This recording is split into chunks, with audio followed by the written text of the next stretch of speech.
So we are less than 1 week away from the launch of the next generation consoles, the new PlayStation 5 and the Xbox Series X and the Xbox Series S. I of course have pre-ordered an Xbox Series X and a PlayStation 5. I'm definitely looking forward to getting these systems in next week. Make sure you guys tune in for a whole bunch of coverage on it. But one of the systems that's been a bit more controversial has of course been the Xbox Series S. Now there's a lot of people out there that just don't really seem to like this system. I know some colleagues of mine, some buddies of mine like ReviewTechUSA, Baked Daddy as he is known nowadays, he doesn't really seem to be a huge fan of this system. And earlier today, my buddy DreamcastGuy actually put up a video talking about why he feels that the Xbox Series S just isn't necessarily worth it anymore with some new information that has come out.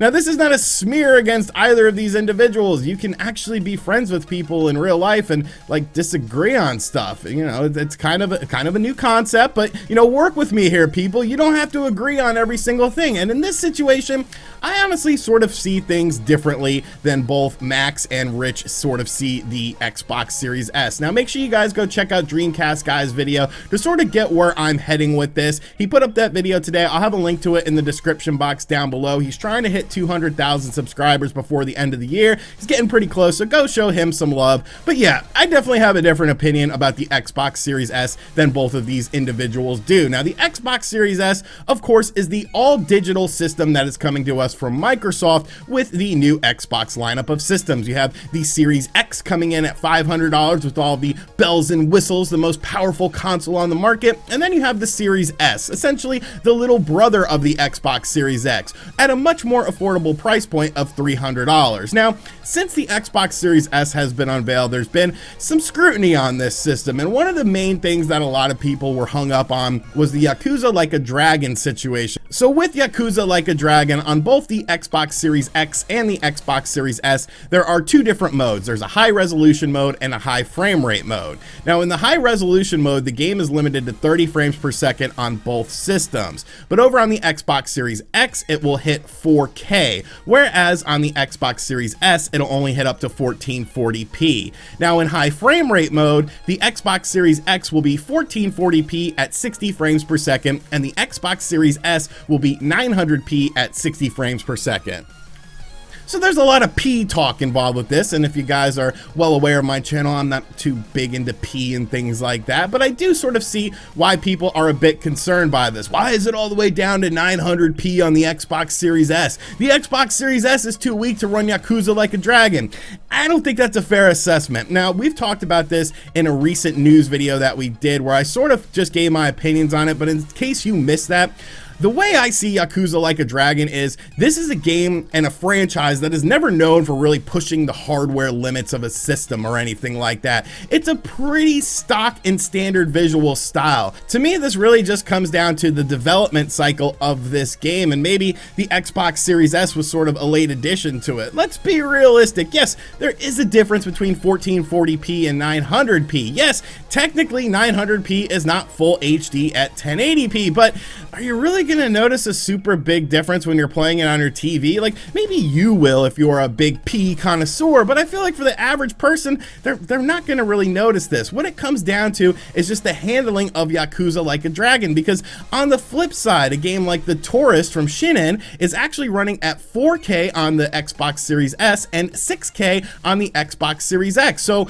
it's really just going to come down to how developers handle their games. I don't think necessarily having one game that runs at sub HD, which is 900p in this situation, is necessarily indicative of a death blow to the system or anything like that. It's just one game. Now, yes, if this is a trend that continues onward and we start to see games that are only capable of 900p on the Xbox Series S, then yeah, maybe that is a bit of cause of concern, but I'm a Nintendo Switch player. I'm a retro gamer. Like, I play games at sub HD frame or at sub HD levels all the time when it comes to P, and you know, if an art style is good and it looks good and it runs clean, like, I don't really care. And I feel like a lot of people who are picking up an Xbox Series S actually realize that, hey, we're not getting the premium bells and whistles with a lot of our games, but we're going to be able to play these next generation games on a system that only costs $300. But now there's a whole new situation that's arising with this, and that is the memory situation. Now, on the box of the Xbox Series S,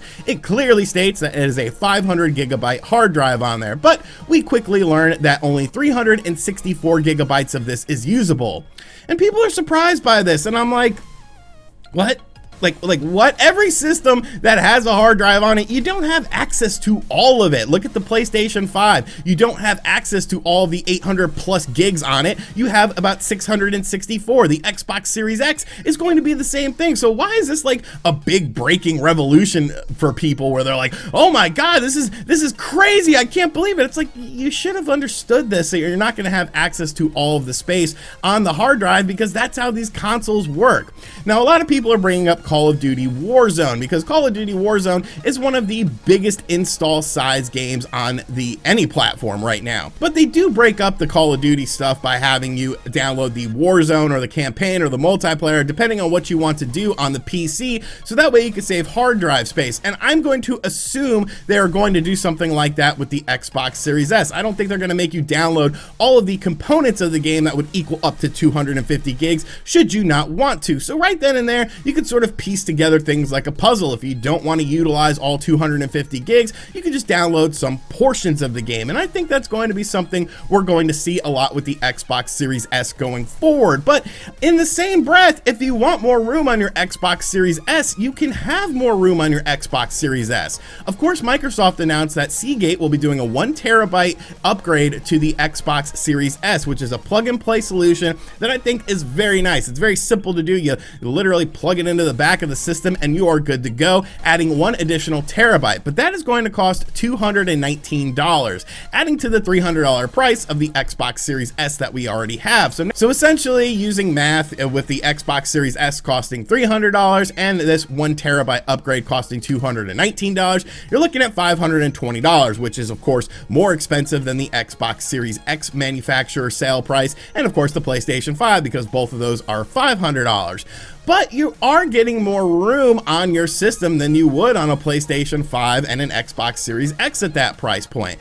And yes, right now the Seagate 1 terabyte thing is the only ball game in town, and it is a proprietary thing, but that doesn't necessarily mean that third-party companies aren't going to come along and have their own memory solutions for the Xbox Series S, because obviously if it's a $219 product, people are going to want to find a cheaper one. Maybe they only want 500 gigs instead of 1 terabyte, so a company could come along and make something like that. Or maybe Seagate themselves even makes something like this. All because they're doing the 1 terabyte right out of the gate doesn't necessarily mean that that's going to be the only thing available. I feel like people are essentially worrying about things that are still a bit of a mystery. Yes, if the 1 terabyte upgrade with the Seagate memory card is the only way to go, then sure, it is a bit of cause of concern with the Xbox Series S.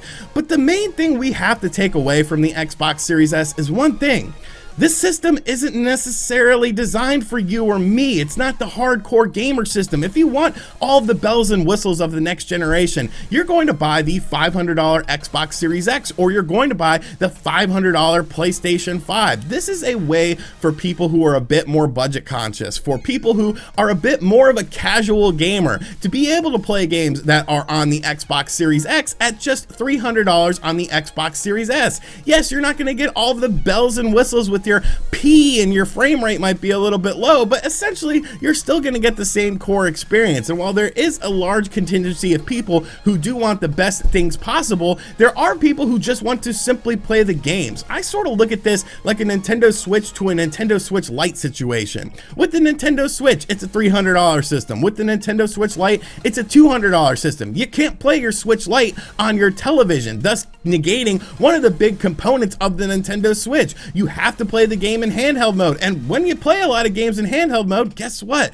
The graphical fidelity goes down a bit, doesn't it? Of course it does. We see it time and time again with games on the Nintendo Switch, but people don't seem to care. They just want to play the game. So I get it. You know, there is definitely some causes of concern with the Xbox Series S, but I just feel like a lot of them are a bit overblown, because it's not necessarily a console for me and you, the hardcore gamer, the hardcore game connoisseur. There are a lot more casuals out there than there are hardcore gamers out there. Let's be realistic. We've seen that time and time again. Look at the Nintendo Wii. So those are my thoughts on the Xbox Series S. I've just seen so much negative stuff about this system and so many people with differentiating opinions than mine, and I just felt, you know what, I want to share my opinion on this because I don't think it's doom and gloom for this system. I think this system is a great alternative to the Xbox Series X if you just want to play some next generation games and you don't want to spend the $500, or you're just a casual gamer who likes things like Game Pass, which is obviously going to be a big thing on the Xbox Series S.